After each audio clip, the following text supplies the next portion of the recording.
Hey there, it's James Erickson with EMC Dental Marketing at emcdental.com. And today we're going to talk about pricing, and specifically pricing during a recession. I've had a lot of questions from clients lately on whether they should lower their prices if they're in an area that's maybe hit by the economic downturn a little harder than other places. And my one-word answer is the word no. No, you should never lower your prices, and there's two reasons. Number one, it sets a dangerous precedent in your practice for wanting to lower your prices. People will think that you're discounting or your services aren't quite as valuable as they were. And number two, you should have the value in your services to be able to not only keep your prices where they are, but to raise them. So during this economic hard times, what I say to people is instead of lowering your prices, you need to add value to your services.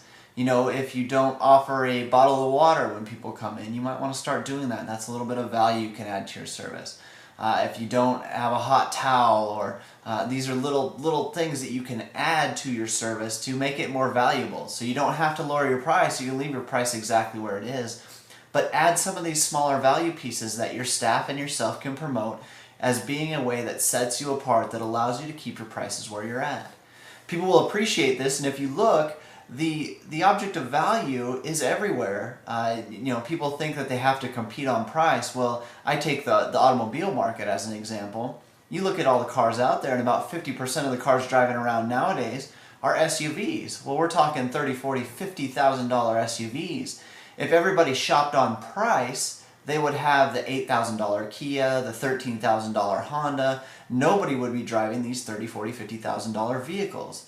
And the reason they drive these more expensive vehicles is they offer a different sort of value. Rather than a small, tiny Honda Civic, maybe, they're driving a larger car because they need the room for family. Maybe they tow a trailer. Like, they're looking for these specific answers to their needs, and they're getting it through this type of vehicle that's a little more expensive, but they're willing to pay that expense to get the added value.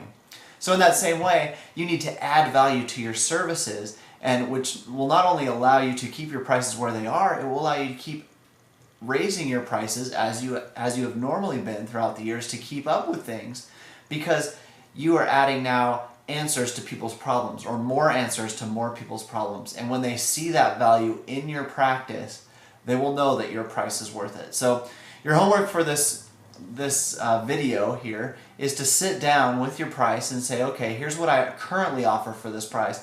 How am I going to add one or two or maybe three more value points to this? I talked about benefit promises in another video. You can look that one up. How am I going to add 3 or 4 more benefit promises to this that can really allow me to not only keep my prices where they are, but keep value in my practice? So sit down with that list, make that list, add that value to your practice. You don't have to lower prices. In fact, you can keep raising them, and you should be well off. So this has been James Erickson. For more information on anything I've talked about or any of our turnkey dental marketing systems, visit emcdental.com. Visit emcdental.com for more dental marketing articles, as well as all the information on our turnkey dental marketing services.